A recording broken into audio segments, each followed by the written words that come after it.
¿Y si la profecía no es una adivinanza de galleta de la fortuna, sino la firma de Dios a lo largo de la historia? La Escritura no solo predice, basa su credibilidad en eventos que pueden ser ponderados y probados. Desde un gobernante nombrado mucho antes de su nacimiento hasta una ciudad que confiaba en sus muros y aún así cayó, desde un rey sufriente rechazado y luego vindicado, hasta un templo que una vez se creyó inquebrantable y luego fue reducido a escombros, la palabra del Señor permanece para siempre. Oímos el desafío. Si incluso un solo hilo de este tapiz es falso, ¿por qué confiar en el resto? Pero si los hilos se sostienen, entonces la historia no es aleatoria, está gobernada.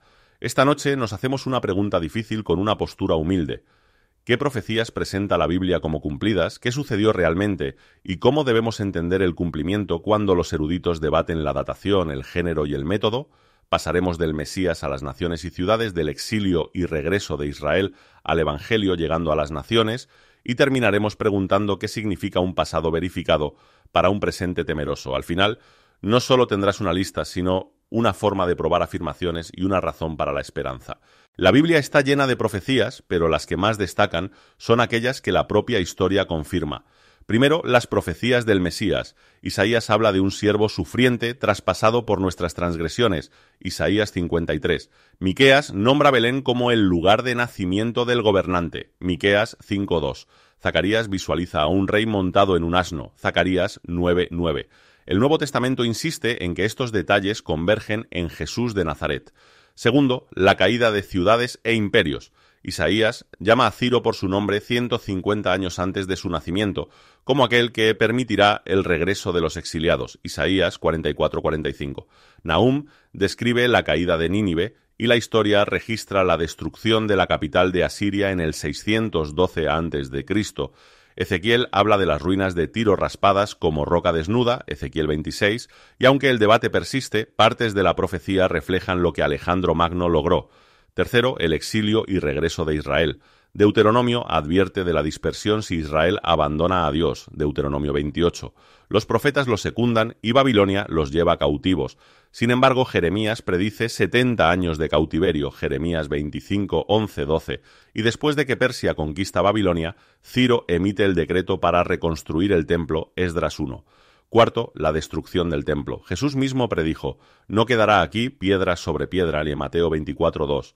En el 70 d. Cristo, Roma aplastó Jerusalén y derribó el templo. Desde entonces no se han ofrecido sacrificios allí. Quinto, la expansión del Evangelio. Isaías visualiza luz para las naciones, Isaías 49:6. Habacuc dice que la tierra se llenará del conocimiento del Señor, Habacuc 2:14. Jesús manda que el Evangelio sea para toda nación, Mateo 28:19. Hoy la Biblia ha sido traducida a miles de idiomas, cumpliendo una profecía de alcance global. La profecía no es poesía vaga, se ancla en nombres, fechas y naciones. Algunos cumplimientos son dramáticos y claros, otros debatidos y parciales, pero juntos forman un mapa que muestra la historia inclinándose hacia las promesas de Dios. Los cristianos, a lo largo de la historia, no siempre han estado de acuerdo sobre cómo interpretar la profecía cumplida. Un enfoque es literal histórico. Isaías nombró a Ciro antes de nacer, Jesús predijo la destrucción del templo y estas predicciones coinciden con la historia. Aquí la profecía es una predicción directa seguida de un cumplimiento directo. Otro enfoque es tipológico, patrones y presagios en lugar de predicciones uno a uno. Oseas dice, de Egipto llamé a mi hijo. Oseas 11:1.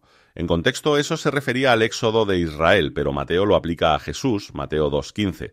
Según esta visión, la historia misma está estratificada con eventos anteriores, prefigurando los posteriores. Un tercer enfoque es preterista versus futurista. Los preteristas argumentan que muchas profecías, incluso en Apocalipsis, se cumplieron en el primer siglo, especialmente en la persecución de Roma y la caída de Jerusalén. Los futuristas las ven como aún esperando su cumplimiento en los tiempos finales. Y luego está el ángulo del escéptico. ¿Estas profecías fueron escritas después del hecho? Por ejemplo, ¿predijo Daniel a Antíoco Epífanes o Daniel fue escrito durante su reinado? ¿Están los evangelistas moldeando la vida de Jesús para que encaje con los textos mesiánicos? Estos debates nos impulsan a sopesar la evidencia, las fechas de los manuscritos y la plausibilidad histórica. La profecía, entonces, no es una simple lista de verificación, es un campo en disputa con diferentes interpretaciones. Sin embargo, incluso con debate, ciertos cumplimientos son innegables: el exilio, el regreso, la destrucción del templo, el ascenso y la caída de las naciones. Ya sea tipológica o predictiva, el resultado es el mismo. Historia y escritura se entrelazan. La profecía no es solo sobre el pasado, confronta el presente. Vivimos en una era de promesas rotas. Los líderes políticos prometen en exceso, los anunciantes exageran, incluso nuestras propias palabras fallan. La profecía cumplida se erige como un contraste. La palabra de Dios demuestra ser verdadera, generación tras generación. En un mundo ansioso por el colapso, el nombramiento de Ciro por Isaías antes de su nacimiento nos recuerda que la historia no es aleatoria, sino dirigida. Cuando Jesús predijo la destrucción del templo, mostró que incluso las instituciones más estables pueden caer, pero el reino de Dios no. Para los creyentes de hoy esto importa. La profecía cumplida fundamenta la fe en hechos, no solo en sentimientos, ¿no? También nos humilla. Muchas profecías se hicieron realidad de maneras inesperadas, ¿no? La gente esperaba que el Mesías conquistara Roma. En cambio, él conquistó el pecado y la muerte, ¿no? Entonces, esto nos advierte contra el intento de encajar el futuro en nuestras expectativas. Y en una era de noticias falsas y escepticismo, la profecía se vuelve apologética, ¿no? ¿Por qué confiar en la Biblia? Porque una y otra vez lo que dijo que sucedería, sucedió, ¿no? La profecía no es solo predicción, es evidencia. Primero, la profecía cumplida nos enseña a confiar en la palabra de Dios. Si sus promesas sobre naciones y reyes se hicieron realidad, entonces sus promesas sobre el perdón y la vida eterna no son menos ciertas. Segundo, nos llama a la humildad. Muchos en Israel malinterpretaron la misión del Mesías porque solo vieron lo que querían. Debemos protegernos de forzar la profecía para que encaje en nuestros propios plazos o agendas. Tercero, nos da esperanza en la incertidumbre. Si Dios dirigió imperios, exilios e incluso la cruz hacia su plan, Él no está ausente de nuestras luchas hoy. Cuarto, nos recuerda que debemos dar testimonio con confianza. La profecía cumplida es una de las razones más fuertes para compartir el Evangelio. No estamos pidiendo a la gente que crea en una fe ciega, sino en una palabra probada.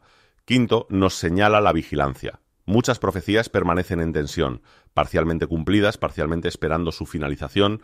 Vivimos en ese espacio confiando en el historial de Dios mientras anhelamos sus promesas finales. Cada profecía que se ha hecho realidad no es solo un texto de prueba, es una señal que apunta a Cristo. Él es el cumplimiento de la ley y los profetas, el siervo sufriente, la piedra rechazada, el rey conquistador, todos convergen en él. Cuando Isaías nombró a Ciro, mostró que Dios gobierna sobre la historia, ¿no? Cuando Jeremías predijo el exilio y el regreso, mostró que Dios disciplina, pero también restaura. Cuando Jesús predijo la caída del templo, mostró que la verdadera adoración pasaría de un edificio a él mismo, el templo viviente. El centro no son las tablas de profecías o los debates, sino aquel a quien la profecía conduce. En él, las promesas encuentran su sí y amén. 2 Corintios 1:20. La profecía cumplida no se trata de probar que teníamos razón, se trata de probar que Dios es fiel. Si este viaje a través de la profecía cumplida ha fortalecido tu fe, quédate con nosotros mientras continuamos explorando la verdad en la palabra de Dios. Suscríbete para no perderte el próximo estudio, donde descubriremos profecías que aún se están desarrollando y lo que significan para nosotros hoy. Comparte este vídeo con un amigo que lucha con la duda y deja que el registro de la fidelidad de Dios hable más fuerte que el miedo. Y dime en los comentarios, ¿qué profecía te parece más poderosa? ¿El Mesías predicho, la caída de las naciones o la destrucción del templo? Gracias por ver Luz de la Escritura. Dale me gusta, comparte y suscríbete para apoyar el canal y difundir la palabra de Dios.